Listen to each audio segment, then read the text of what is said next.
Go inside the Crimson Tide with your hosts Rodney Orr and Gary Harris, keeping you informed on everything Alabama. And now, Tider Insider TV. Well, Jalen Hurts and Tua Tagovailoa were in Southern California for the Elite 11 Quarterback Showcase. Both Alabama QBs competed in Elite 11 when they were in high school. Tua won the MVP just 2 years ago. Now the Tide duo was invited back as counselors at the event. But as you see, they held a pro day where Jan and Tua both showed off their stuff. Good evening, everybody. Welcome into Tider Insider TV. We're ready to show off our stuff, presented each and every week by Buffalo Rock alongside Rodney Orr. I'm Gary Harris, and we've got, as always, Buffalo Rock with Pepsi Zero Sugar. Max Taste Zero Sugar. You cannot beat it. That's why I've been drinking it every week.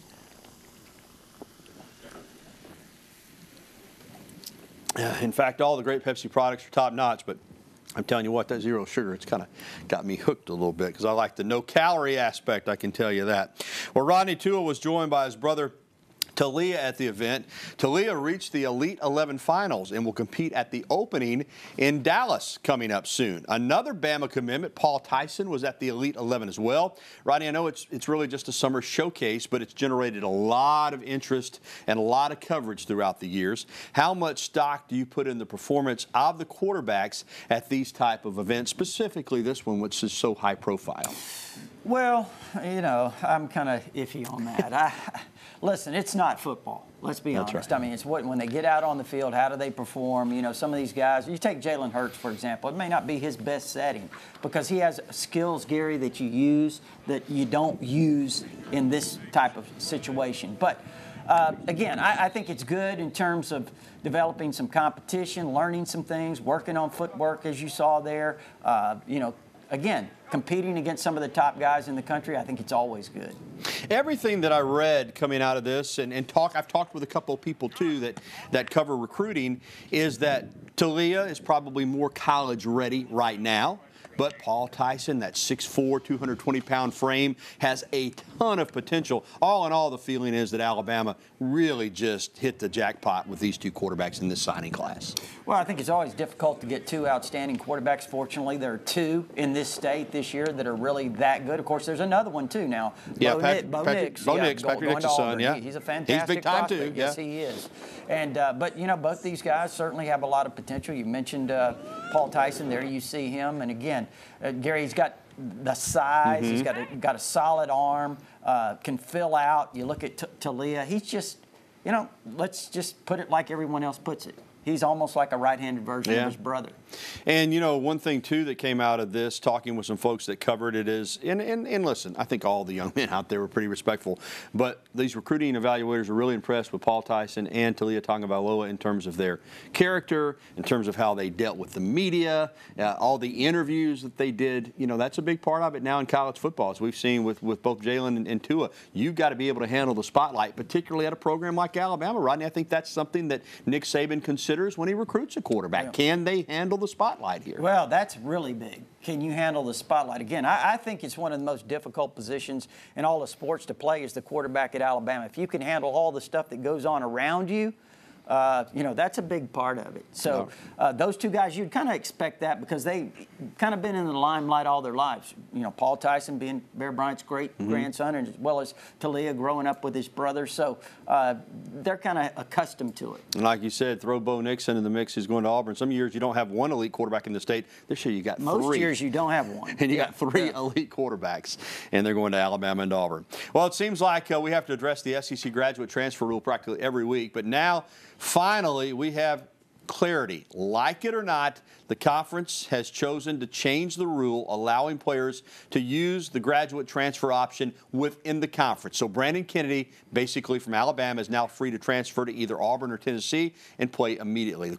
Question for us, Rodney, is how this will affect Nick Saban and the Crimson Tide football program. My feeling is that Alabama's probably going to lose more players than most because of all the high-profile players that they recruit. Some are backups, but they'll be backups for the most part. And I think the players that Alabama does gain will probably not be as large in numbers as what they lose, but they'll probably be players that are a higher level looking to get on a winning team late in their career. Would you agree with that? And it is a grad transfer. Let's be clear. Right. The kids have to be graduated. Oh, yeah, otherwise you got to sit out. Yeah, they have to graduate or they have to sit out. My question is, Gary, they've kind of been on a fast track academically to get through in 3 years. Yeah, do you consider slowing it down a little bit? How does that slow down? I mean, that's what I would do, at least certainly consider that. I don't know if that's the right thing, right perspective to have, but, you know, I would consider that. You know, the deal with Brandon Kennedy, and Rodney, I haven't asked you this. I mean, we've talked about on the air him leaving, but I was really surprised when he announced. I still thought he might factor in here at some point, if not this year, then his redshirt senior year as a possible starter. The good news for Auburn and Tennessee, whoever gains him, I think this guy's good enough to come in and play. Probably for those two, yes. And that's not, listen, I'm just saying when you're talking about Auburn's needs on the offensive line, certainly that would be a good landing spot for him if he's looking to play early. And Tennessee, we know what they are. Oh, they're in a shambles. So. I think that's where he's going to wind up. Yeah. They need help quick. Yeah. I think he could go in there and start. We'll see. Well, Brandon Kennedy is leaving the program, and so is longtime Nick Saban confidant, former assistant coach Joe Pendry. Pendry was part of Saban's original staff as the offensive line coach. He later transitioned to special advisor, but he's retiring and is going to move to West Virginia. Rodney, you and I are close enough to this program and talked to enough people to know that Joe Pendry has Nick Saban's ear. I guess a better way to put it is Nick Saban calls Joe Pendry a lot to get his advice. Now, I know he can still call him up in West Virginia and talk to him, but he won't be around the program anymore. Normally, someone that is just in an advisory role, you wouldn't sweat it, but he's been so valuable to Coach Saban. How big a loss do you think this is? Well, I think it's a big loss just from his presence alone, Gary, I think is around here. Everyone knows him, trusts him from everyone you talk to. I mean, in many different areas in terms of his knowledge. And like you said, I mean, Nick Saban really somewhat of a confidant, a guy he can go to. That tells you all you need to know. Yeah, longtime NFL assistant, former USFL head coach, and just a great guy. If you've ever met Joe Pendry, terrific guy and a brilliant man. I remember I interviewed him outside here, Rodney. You know how loud it can get before an 8A game, and they had one of those race cars. Remember they brought it in? Yeah. IFB he could not hear me. He lip read my questions. Wow. That's a true story. Wow. And never missed a beat. He Fast told me as you afterwards, he talk? said, yeah, he said afterwards, I couldn't hear a word you said. I read your lips. I've never had that problem. That's impressive. Well, we're 2 weeks away from the NBA draft. Former Alabama guard Colin Sexton will hear his name called in the first round, most likely a lottery pick. And Crimson Tide head coach Avery Johnson talked about how important Sexton's 1 year in Tuscaloosa was in shaping him into an NBA talent. I think it was a great experience for him. Now, I think in some ways, if it was up to him, he'd love to come back to school because he had such a great experience, especially in the classroom. And I thought at the end of the year, he started to figure some more things out about defenses and being a leader on our team. And just when, he was getting to that point of going, closer to a level one type of a player, then it was over. The NBA draft coming up in a couple of weeks. The Major League Baseball draft of amateur talent started yesterday, but it took 9 rounds for the Tide to have a player drafted. Jake Walkers was chosen by the Miami Marlins with the 267th overall pick. He was 4-5 with a 3.7 earned run average in his final season, but showed his potential with a complete game shutout of Ole Miss. 4 hits, 7 strikeouts, 2 walks in his final game. In the 10th round, outfielder Chandler Taylor was chosen by the world champion Houston Astros. Alabama did have a signee, P.J. Hilson of Jonesboro, Arkansas, selected in the 6th round by the San Francisco Giants. Well, still to come on Tider Insider Television, Rodney and myself will discuss the passing of an Alabama legend, plus a familiar finish to the Alabama golf season. That means they were playing for a championship. We'll hear from the men's and women's coaches coming up next, and we'll be welcoming your phone calls, emails, and tweets. As always, the information right there on your screen. The phone number, 205-348-WVUA. That's 348-9882, or email us at TITV@WVUA23.com, or tweet at us. Please use the hashtag TITV. We'll be right back with the only show that takes you inside the Crimson Tide and has been doing so for what, about 18, almost 20 years now. We're back with more TITV right after this. Well, you could certainly make an argument he deserves on the Mount Rushmore of Alabama athletics. A great coach, an even better man. C.M. Newton died yesterday at 88 years old. Newton was the men's basketball coach at Alabama from 1968 to 1980. Of course, he's in the Basketball Hall of Fame, was involved with USA Basketball, athletics director at Kentucky. He broke the color barrier, though, at Alabama, signing the school's first black scholarship varsity athlete in Wendell Hudson, and he led the Tide to 3 SEC titles in a row, 74, 75, 76. Remember, Alabama's only won 7 ever. He won 3 of them back to back to back. Rodney, I got a chance to know him pretty well. Sat down with him a couple years ago for what I think was his last really in-depth interview. By the way, we'll rerun that interview, a encore presentation, our conversation with C.M. Newton tomorrow night at 6:30 here on WVUA 23. What do you remember about C.M. Newton? Those great teams in the 70s you're talking about, man. Certainly, Leon Douglas. You know, really, I think the thing that stands out is that, what year was it, 75, 76, when they beat North Carolina so badly, when North Carolina had the great team with Mitch Kupchak, Phil Ford, and all those great players. Beat about 15 in Dayton. Leon Douglas, Anthony Murray, T.R. Dunn, and Ross then Scott, ran all into of those Indiana. Guys. Yep, ran the into last Indiana. Undefeated team. And could have won the game. Yeah. Probably should have won the game. Booker Turner with a terrible call on a block charge. Kind of reversed the game. They lost 74-69. Indiana went on to go 31-0. And Alabama is one of the greatest teams that nobody will ever know, other than Alabama fans, just how great that team was. If they're in any other region, they go to the Final Four. But those were the days before it was seeded, and a lot of it was just luck and who you faced. And Bob Knight, I think, will tell you to this day that was the best team they played that season. All right, the Alabama men's golf team faced a similar fate as the women's team. The Tide fell in the match play finals to Oklahoma State in Stillwater. So both programs, the men's and the women's, are the NCAA runners-up. Now, they would have liked to finish as the champions, of course, but, man, to have both teams make the championship match, obviously, the 2 head coaches extremely proud. I think it shows a lot of the character and resolve and the leadership of our team, and I'm very proud for that. You know, Wednesday didn't go the way we wanted to, and that's athletics. Somebody wins, somebody loses every time you do something. But the way our guys handled themselves and how they worked through the year, as a coach, I'm very proud. In match play, as I said, anything can happen. We beat Arizona by 24 shots over 72 holes in stroke play, and that's pretty significant to me. So I hope we're not judged based on the final match, and it could have gone either way. You know, it was a putt here, there, a shot here, a shot there, but it was a fantastic year. Well, Kristen Gilman was on that Alabama women's team, and she'll be back next year, too. That's the good news. She competed as an amateur at the U.S. Women's Open in Shoal Creek over the past week and weekend. The Alabama junior finished 27th, while former Crimson Tide golfer Emma Talley was 41st. Both of them talked about the honor of playing in our National Open. I feel like I learned a lot this week that I am able to compete out here, even though there's a few things I still need to work on, that my game is definitely trending in the right direction, so that definitely feels nice. This was a dream come true. I mean, getting to play the U.S. Open at your home course, yeah, I didn't play very well, but I'll remember this forever.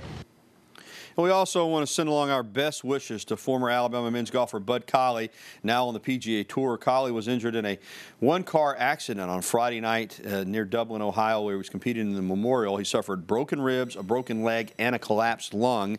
He underwent surgery on Sunday and must remain in the hospital for at least 2 weeks. The good news is he's tweeted out that he's feeling better, and at some point he should be able to return to the golf course. Well, coming up next, there's still an Alabama program looking for a national championship. Hear from track and field head coach Dan Waters as his squad's ready for the NCAA outdoors. And next, your phone calls, emails, and tweets. Again, the phone number right there on the screen, 205-348-9882. Call now so you can get through. We want to hear from you. You can also email us and tweet at us.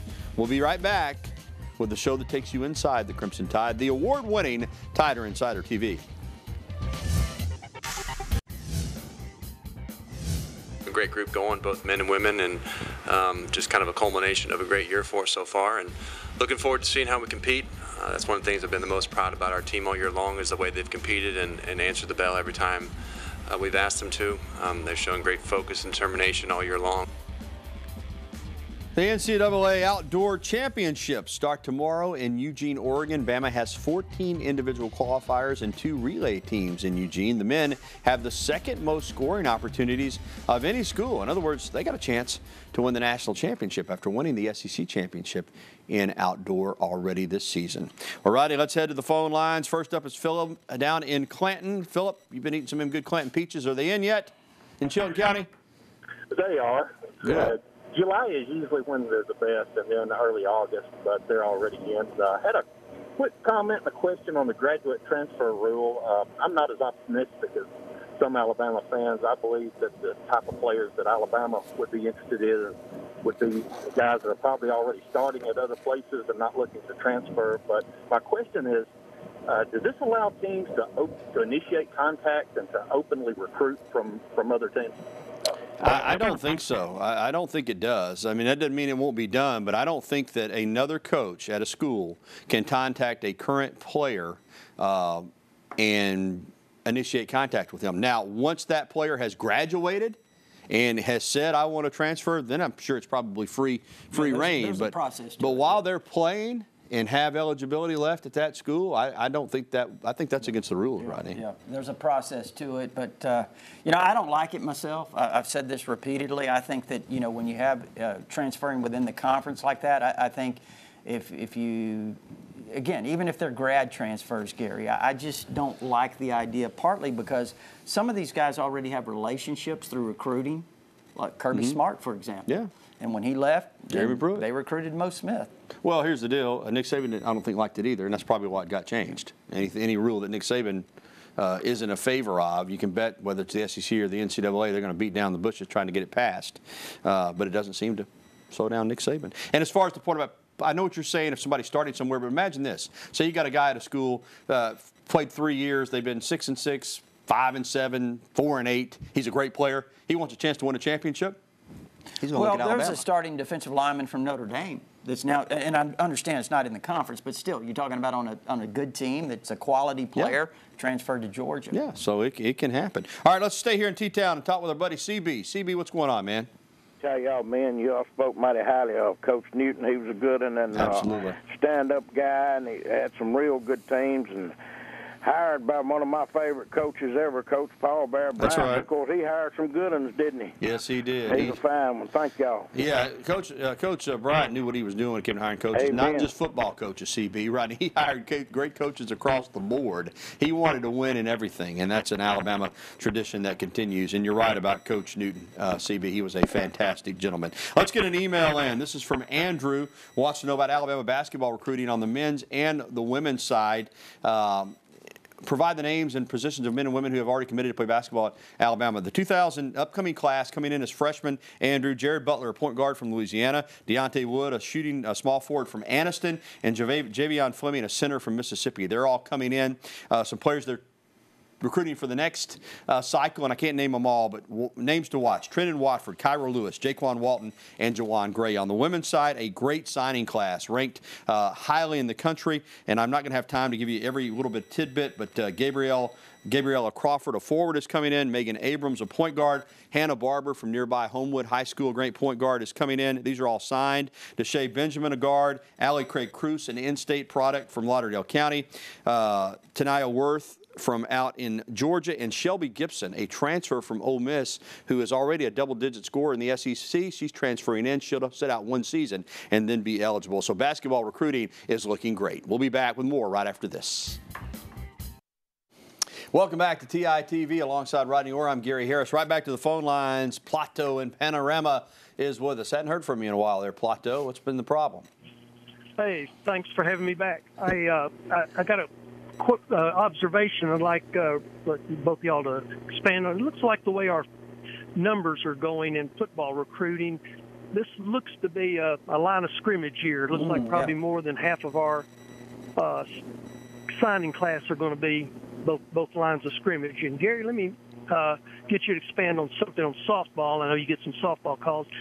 I totally agree with your observation that the SEC's improved in facilities, coaches, and the competitions really improved. But one thing I think it's disturbing is with our team is that we finished last in the SEC in hits and last in fielding, and that's usually indicative of a talent issue, which I think has to be addressed. So I want to get your thoughts on both of those. All right, Ponto, we'll start with recruiting numbers, and Rodney was shaking his head in agreement with you. They're going after linemen on both sides of the ball. I don't know if it'll be half, but I guarantee you what, this has a chance to be the #1 offensive and defensive line classes in the country, I believe, Gary. So he's right. I think that is the emphasis, and I think you're going to see 2 really outstanding line of scrimmage recruiting class. As far as softball, yeah, I think there's some, I've said this, this was a good team. This was never a great team. At any point in the year did I look at Alabama and think they're a great team. They were average during the SEC part of the season, finished middle of the pack, won 1 game in the SEC tournament, won a regional at home, but weren't highly seeded enough to host a super regional, and lost in the super regional to Washington, who, by the way, is playing for the Women's College World Series Championship. But whether it's hitting, fielding, power numbers, yes, I think that they're looking to improve, because while it was a good year, Plato, I think Patrick Murphy is just like the fans. He wants to get to the Women's College World Series, and this is 2 straight years they haven't made it. So there's room for improvement. There's no doubt about it. Let's go to Bessemer and talk with John. John, welcome in there, partner. Gary, what's going on, buddy? Go ahead, John. Hey, man, what's going on? What's going on, buddy? What you got? Man, I just want to tell you, man, I'm trying to check up football recruiters, man. Alabama needs to get bad to the bone here. Hey, John, they're getting bad to the bone. Yeah, later, man. We're short on time, but Rodney, they're getting bad to the bone. I'll predict right now. You want a prediction? I think Alabama finishes #1 in the country in recruiting this coming season. That's a good prediction. How about that for a prediction? All right, thanks for the phone calls, the emails, and the tweets. We'll be back to wrap up TITV right after this. Well, Alabama announced the hiring of its new gymnastics assistant coach, Ryan Roberts, who worked for the last 5 years at the World Olympic Gymnastics Academy. He replaces longtime assistant Brian Rashilla. And we have the kickoff times for Alabama's first 3 football games, all Central Time kicks. Alabama will take on Louisville and Orlando at 7 p.m. Then on September 8th, the home opener against Arkansas State. It'll be a hot one, 2:30. The following week, Alabama's SEC opener at Ole Miss, a little bit cooler, 6 o'clock p.m. over there at Vaught Hemingway. As always, our beautiful shirts are provided by the Locker Room in downtown Tuscaloosa, home of the original elephant wear, and so much more. Go by and see Alex and Rush and the courteous staff in person, or shop online at their website, locker-room.biz. I tell you what, they'll have you looking your best. And that's the way we always want to look, isn't it? All right, that's going to do it for the show. A replay tonight at 10:30 on WVUA 23. You can find it anytime at WVUA23.com. Good night, everyone.